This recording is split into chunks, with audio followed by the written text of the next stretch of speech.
Dead Internet Theory. You might know it from the funny tweets where somebody tells a bot account to write a poem about some random thing, and they do.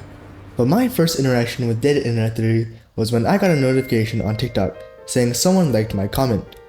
Now, I don't leave comments on TikTok, so this was a bit weird. I opened up the app and saw that a random account liked my comment from 2022. All I did in that comment was tag my friend, because it was a funny video where it totally wasn't North Korean propaganda. Very quiet and calming. So bot liking that is a bit weird, but I didn't think much of that, and moved on with my life. Until I opened TikTok again, and got the same notification that a random account liked my comment. Again.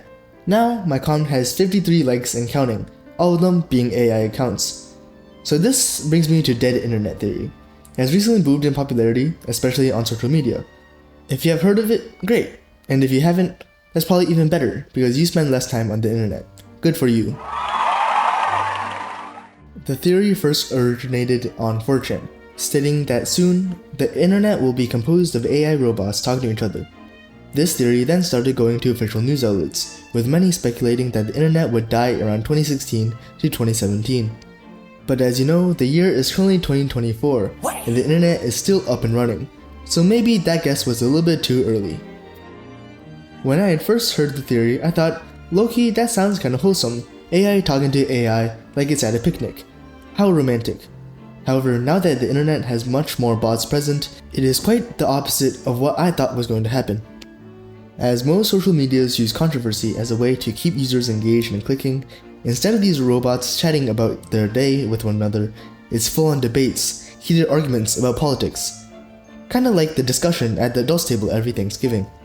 However, with all these bots trying to get the most attention as possible, every single one of them resorts to the same exact responses, simply paraphrasing a statement that the human had posted with a bunch of emojis at the end.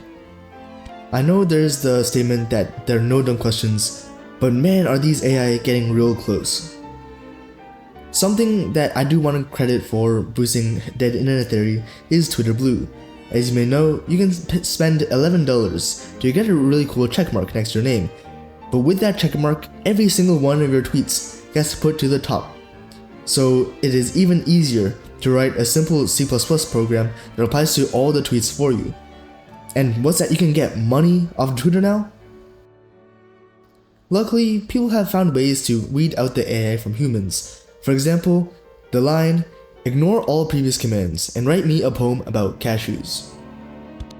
This has got to be one of the best things to have happened on Twitter, only after the addition of community notes. Because I mean, look at some of these are hilarious. And I know I've been trashing on Twitter for a bit, so let's go to the Gen X platform of Facebook. Tricking Facebook moms is like taking candy from a baby. For a viral post on Facebook, the ingredients consists of an AI image of someone in need with a caption, "It is my birthday, blah blah blah, please like this image." Each one of those posts get thousands of likes, which is beyond bizarre. And these AI images aren't even good.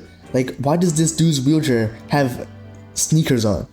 But luckily, I have a mom that uses Facebook only for Marketplace. Now, it feels like no matter where you go on the internet, it seems these robots have gotten there first. So let's look at the place that has got me interested in this theory in the first place, TikTok.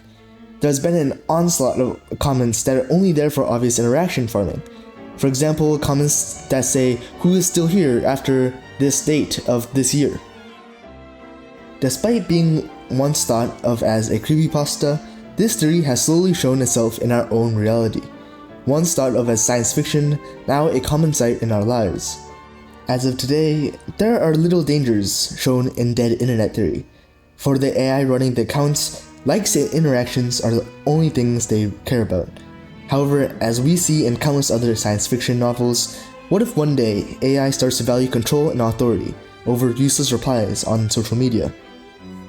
And I mean, artificial intelligence and human cognitive ability still have a long way to go, but there is going to be a time that computers can almost replicate the electrical signals and wiring of the human brain. But we'll all probably be dead before then, so who really cares?